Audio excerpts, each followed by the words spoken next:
Bonjour à tous, c'est Tolo et bienvenue sur ce podcast où on parle de savoir ésotérique, occulte, religieux et de tous ces autres thèmes qui dépassent la pensée cartésienne et la science moderne et qui nous permettent d'approcher le monde d'une manière plus spirituelle et donc de comprendre le pourquoi en un mot et le pourquoi en deux mots, soit l'origine et le but de l'humanité. Alors aujourd'hui j'ai envie de parler d'un sujet un peu plus pratique et évidemment toujours théorique parce qu'on est sur un niveau qui est un peu complexe, c'est la manifestation finalement de ces forces d'involution dans notre quotidien et donc cette contrepartie ésotérique et occulte du complot mondial entre guillemets auquel on assiste. Et donc encore une fois, je vais vous inviter à écouter les podcasts précédents pour bien comprendre toutes les notions que je vais aborder et que j'ai développées avant. Même si je vais faire quelques rappels obligatoires parce que sinon on va être un peu perdu et on va pas tous partir du même endroit. Et je pense que même si vous avez écouté les podcasts précédents, ça fait toujours du bien d'entendre certains principes de base, en tout cas dans ma compréhension personnelle. Et donc, je vais rappeler déjà tout ce qui est, encore une fois, involution et évolution et donc les objectifs. Et le fait que je le rappelle, c'est vraiment pour vous dire que c'est à un certain niveau quelque chose de neutre. Il n'y a pas de bien ou de mal dans ce que je dis, c'est simplement des mouvements. Donc le mouvement d'involution a pour objectif de nous éloigner des plans subtils et lumineux pour qu'on fasse une autre expérience dans des plans un peu plus denses, ultimement la matière. Et donc dans ces plans-là, on va créer des formes, de l'individualité, des personnalités, des égos et on va pouvoir expérimenter des choses à un niveau un peu plus personnel. Dans cette expérience-là, on va avoir le choix entre l'ordre ou l'harmonie et le chaos. Et cette nouvelle expérience, finalement, dans cette nouvelle densité, nous permet d'expérimenter plus de libre arbitre, donc plus de liberté et plus de pouvoir créateur direct dans ce plan-là. Donc c'est quelque chose qui est intéressant, c'est une expérience qui est naturelle et donc c'est normal qu'il y ait des êtres, entre guillemets, qui involuent. Par contre, la question c'est est-ce que nous choisissions l'involution ou l'évolution. Et à l'inverse, l'évolution, ça va être un peu plus un retour à l'unité, à l'ordre, à l'harmonie, et ça va être le fait d'aligner notre volonté, les volontés des plans inférieurs aux volontés supérieures. Et en réalité, plus on va monter dans les plans supérieurs, donc les règnes angéliques, archangéliques, divins, etc., moins il y aura d'ego, car plus d'unité, et surtout, plus chacun jouera sa propre note sans potentiel bruit dû au libre arbitre. Dans ce chemin d'évolution, l'objectif est de se connecter à ce qui est harmonieux en haut pour qu'on puisse le répliquer quelque part en bas. Et donc on va mettre notre ego au service des plans supérieurs, comme notre âme par exemple, qui elle-même sera au service de plans encore plus supérieurs. Et donc vous devez comprendre que tous les êtres de la création, et donc les hommes compris, depuis leur plan d'existence, ils sont tous à un point de jonction entre un mouvement d'involution et d'évolution. On n'est pas les seuls à vivre, entre guillemets, ce challenge-là. Sauf que nous, on est dans des densités extrêmement denses. Donc, évidemment, il y a plus de risques, plus de choix et plus de possibilités qu'on choisisse, entre guillemets, le chaos plutôt que l'harmonie et l'ordre divin. Et vous devez comprendre que même si l'homme est incarné dans ce plan matériel, et c'est son plan d'existence à lui, il a le choix de faire une involution et une évolution depuis ce plan, et dont le résultat sera dans ce plan-là. On n'attend pas de passer au plan supérieur ou de passer à un plan inférieur, etc. Ça veut dire que l'homme a le choix, dans le plan matériel, d'involuer, de se créer une certaine réalité, ou d'évoluer, de se créer une autre réalité. Donc on parle même pas de changer de densité ou de plan, on reste dans le même plan et dans ce plan on peut involuer ou évoluer. Donc dans cette réalité matérielle, si on involue, on va vers une réalité où il y aura toujours plus d'ego, toujours plus de liberté, de libre arbitre, d'insoumission potentielle aux volontés supérieures de l'âme ou du divin, d'insoumission à la nature, plus de polarisation dans le matériel, avoir un pouvoir créateur fort et cette notion de possession un peu comme un but, une jouissance entre guillemets ultime, Alors que dans l'évolution, on va plus avoir cet alignement de la volonté de l'ego à celle de l'âme, de la volonté de l'âme à celle du divin. On va plus retrouver sa note personnelle qui nous est quelque part imposée par les plans supérieurs et qu'on va manifester dans ce plan-là. Et dans ce plan-là, effectivement, dans la phase d'évolution, l'ego devient un peu plus un outil mis à disposition de certaines volontés supérieures. Et donc, le libre arbitre est toujours là, mais il est là pour finalement expérimenter et choisir plutôt l'harmonie et l'ordre que le chaos. Donc plutôt choisir l'acceptation et le respect de la nature et de ses lois, quel que soit le règne, qu'il soit minéral, végétal, animal, humain, etc. C'est vraiment deux projets de société complètement distincts, donc d'involution et d'évolution sur le plan matériel.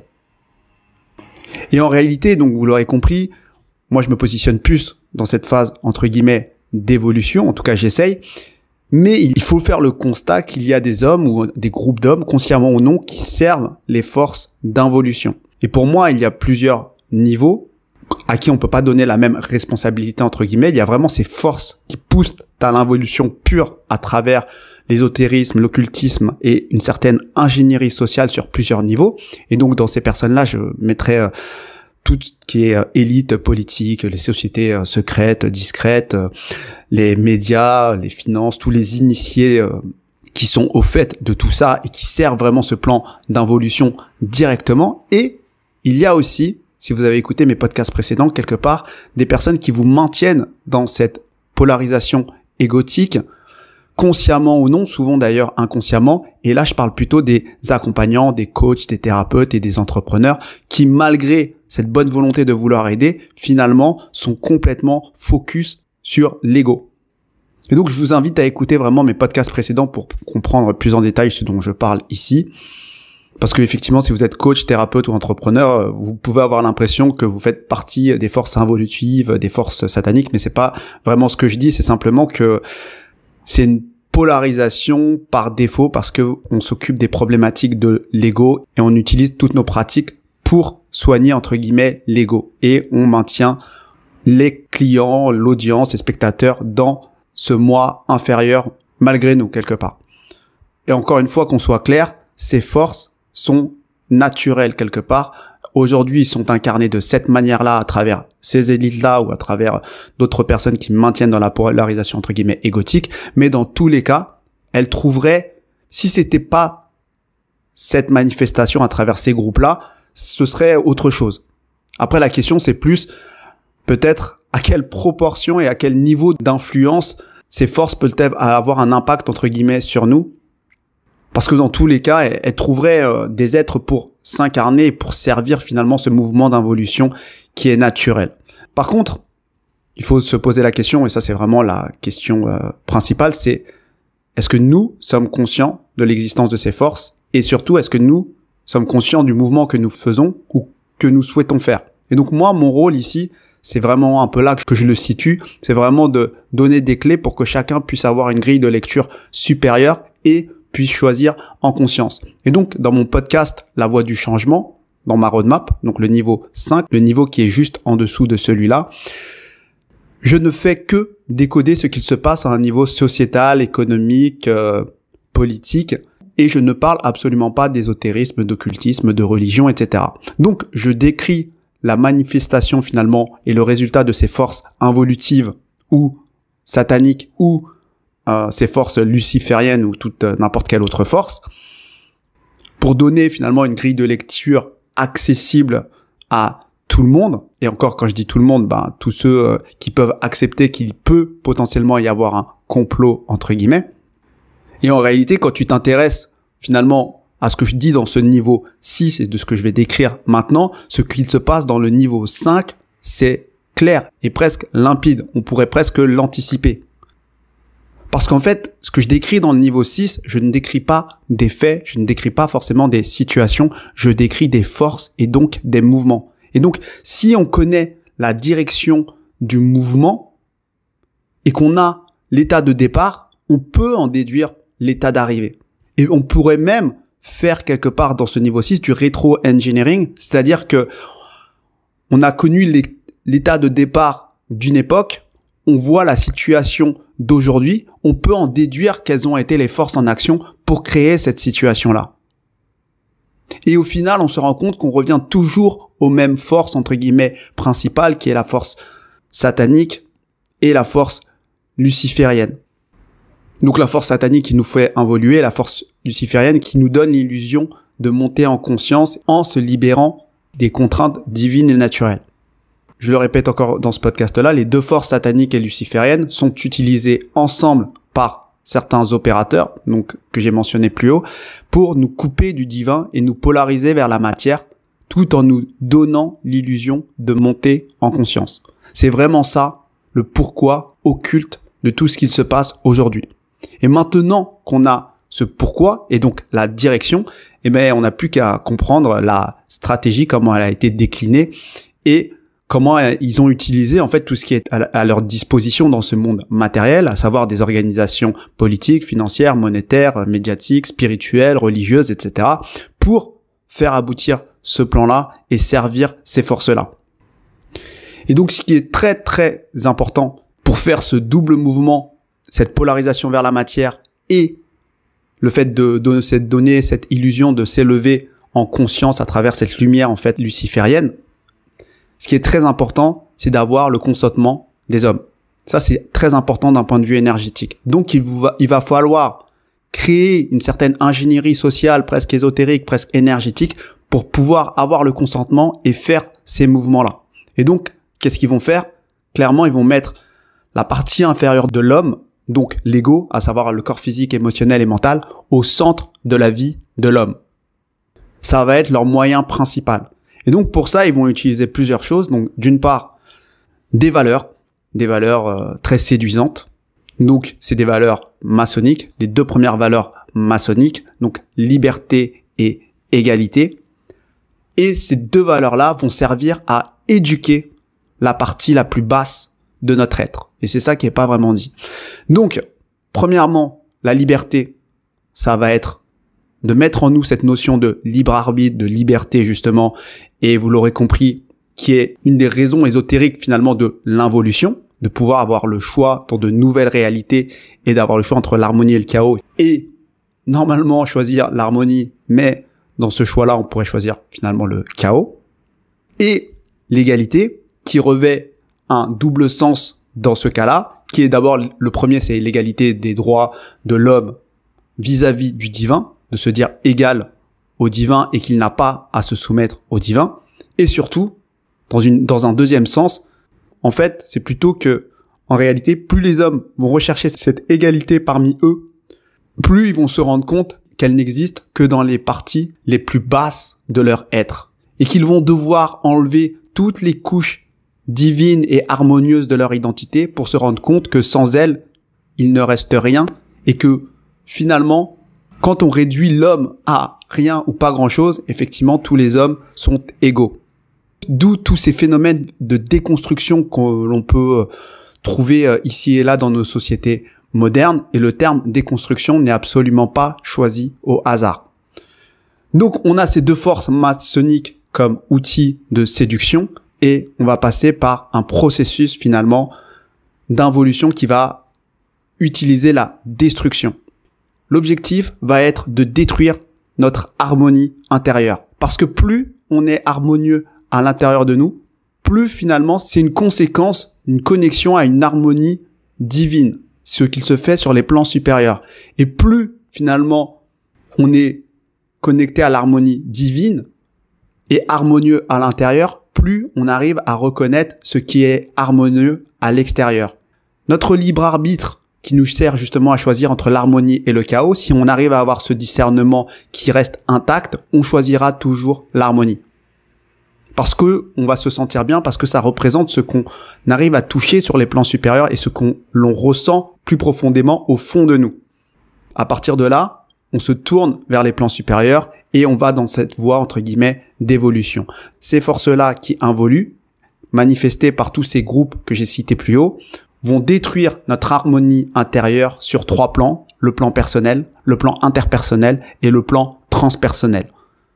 Et encore une fois, elles vont utiliser ton consentement pour que ton ego puisse défendre corps et âme cette destruction intérieure. Donc, je vais passer rapidement sur les 3 destructions que j'ai citées. 1, la destruction personnelle. Donc ça va être, l'idée c'est simple, ça va être de fragmenter ton être. D'une part en commençant par le couper de son âme, couper la communication entre l'âme et l'ego, en stimulant et en frustrant l'ego. Et donc tu comprends tout de suite pourquoi on est dans une société qui est tournée vers le désir et la consommation, où finalement tous les corps inférieurs sont sollicités et il n'y a pas plus efficace pour frustrer un ego que de lui créer des besoins et des blessures. Et donc l'idée c'est de prôner toujours ces valeurs de liberté et égalité, donc la liberté de consommer, de répondre aux désirs de notre ego et de être, faire et avoir ce qu'il veut et d'être l'égal potentiellement de celui que tu envies.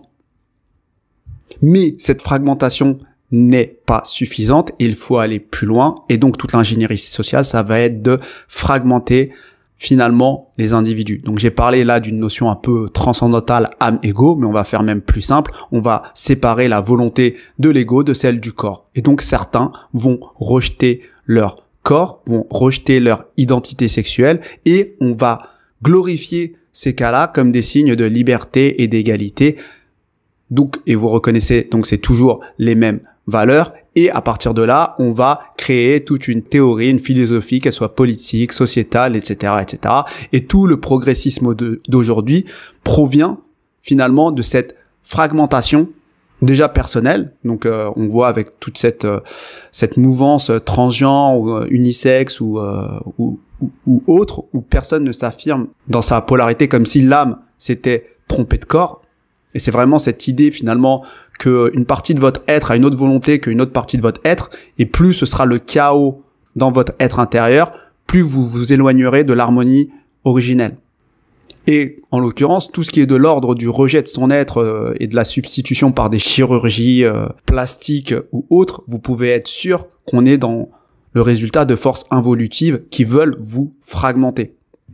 Donc ça, c'est le premier point, c'est la destruction personnelle. Ensuite, il y a la destruction évidemment interpersonnelle, et on le voit encore dans ces mouvements progressistes qui déconstruisent et qui vont détruire le lien homme-femme et le lien même dans le foyer entre parents et enfants par exemple. Donc on fait tout pour que cette harmonie qu'il y ait dans les mécanismes de reproduction homme-femme, où il y a un avant, un pendant, un après naturel et qui a toujours fonctionné depuis des millénaires, on fait tout pour détruire tout ça, afin de briser le couple, le foyer, la famille, etc. Et pour que la volonté derrière supérieure de l'ego surpasse toutes les autres. Et au nom de votre liberté, de l'égalité, etc., au niveau de votre ego, vous avez le droit finalement de faire un enfant seul, de briser une famille, de tromper votre femme, de divorcer, etc., etc. C'est toujours au nom des mêmes valeurs, et on va favoriser aussi les crises d'adolescence comme si c'était quelque chose de normal alors que c'est quelque chose de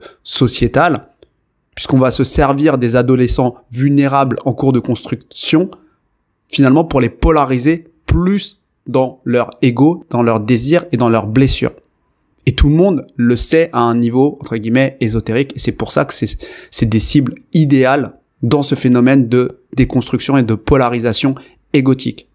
Et c'est pour ça que les crises d'adolescence, d'ailleurs, se font de plus en plus jeunes, parce que les enfants sont de moins en moins soumis à la volonté de leurs parents, et c'est soutenu par ce projet de société. Donc ce n'est pas quelque chose que l'on retrouve dans des sociétés, par exemple, plus traditionnelles. C'est vraiment spécifique à nos sociétés, et aujourd'hui, vous le voyez tous, peut-être comme un progrès, entre guillemets, parce que il y a toujours ces deux valeurs derrière, liberté, égalité. Et en fait, derrière tout ça, on détruit tous les mécanismes naturels, toujours pour imposer la volonté de l'ego. Et c'est pour ça que nous avons tous ces mouvements revendicatifs en termes de minorité, qui sont portés par ces mouvements finalement, par des combats progressistes qui peuvent paraître justes, mais en vérité c'est simplement de l'ingénierie sociale, pour ne pas dire de l'ingénierie énergétique, voire ésotérique, pour vous polariser dans l'ego et faire de votre être la plus inférieure le centre de votre vie. Et enfin, la destruction transpersonnelle. Et je vous invite à regarder l'image peut-être que vous avez de la religion, de la science, de dev perso, du New Age. de la politique, de la maçonnerie, etc., etc. Parce que si mon objectif était de vous couper du divin, eh ben c'est très simple ce que je ferais. Je discréditerais toutes les pratiques qui pourraient vous connecter à des plans supérieurs sans que vous ayez à émettre d'intention dans la matière. Donc peut-être toutes les pratiques justement religieuses, et c'est pour ça qu'il y a autant d'attaques sur ces voies traditionnelles par les loges maçonniques, parce qu'elles ne polarisent pas dans l'ego. Elles ne cherchent pas à matérialiser quelque chose dans la matière. Ensuite, ce que je ferais, c'est que je développerais au maximum la crédibilité justement de la science, qui est une science de la matière, le plan que je veux que vous regardiez et que vous ne juriez que par elle. Ensuite, ce que je ferais, c'est que j'inventerais une nouvelle religion quelque part où l'ego serait toujours au centre et je mettrais tout ce qui est ésotérique, occulte et toute une hiérarchie invisible qui involue, donc je vous invite à réécouter tous mes podcasts précédents, au service de votre ego pour que vous puissiez rester enfermé dans toutes ces blessures, dans tous ces désirs de votre ego et que vous ne puissiez pas relever la tête. Et enfin, je mettrai la main sur tout ce qui est politique et idéologique à travers des sociétés secrètes qui ne disent pas leur nom et qui justement ont des idéologies ésotériques, occultes, etc. comme la maçonnerie et bien d'autres. Et donc c'est comme ça qu'on attaque votre vision transpersonnelle du monde. C'est finalement en vous coupant de tout chemin d'évolution possible, en vous indiquant l'illusion d'un chemin potentiellement d'élévation à travers une certaine lumière luciférienne et en vous faisant utiliser des forces involutives avec votre consentement. Et donc tout ceci, c'est fait pour détruire votre harmonie intérieure et que votre construction intérieure justement soit chaotique. Et donc tout ça, ils le font avec votre consentement à travers ces fameuses valeurs. Donc j'ai cité liberté, égalité, mais il y en a potentiellement d'autres, mais celles-là, c'est les plus importantes et les plus connues puisqu'elles font partie même de notre devise. J'ai envie de vous dire, le côté fraternité concerne plus les frères maçons que nous-mêmes. Et donc ces valeurs-là qui, au premier abord, peuvent paraître très belles, elles sont dédiées à l'édification de la partie la plus inférieure de votre être. Et c'est ça qui n'est pas dit, malheureusement. Et donc, une fois que vous acceptez cette idéologie, ces valeurs qui rentrent en vous comme un cheval de Troie, il sera très difficile de se reconnecter à ce qui est naturel et harmonieux. Parce que tout ce qui sera naturel et harmonieux sera une atteinte directe à la volonté de votre moi inférieur, de votre être inférieur, donc de votre ego. Et donc, une atteinte directe au libre arbitre, à la liberté, et donc un signe de soumission et aussi une atteinte à cette notion d'égalité et donc de vos droits. Donc comprenez bien que ce système a été conçu pour que notre être le plus profond valide ce mouvement d'involution et que cet ego soit glorifié et soit au-dessus de tout pour qu'il ne se soumette pas aux volontés supérieures et qu'il se sente libre. Donc voilà, c'était une façon pour moi de vous introduire d'un point de vue un peu plus ésotérique et occulte toutes ces notions de complotisme sans prendre trop d'exemples et aller trop dans le détail, mais c'est pour vous dire que c'est quelque chose qui est pensé et qui est en action aujourd'hui et que quand vous vous arrêtez sur ce que je viens de vous dire et vous intégrez, vous comprenez tout ce qu'il se passe.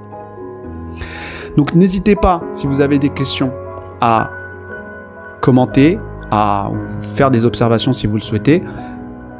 Je vous souhaite à tous une bonne journée et à bientôt.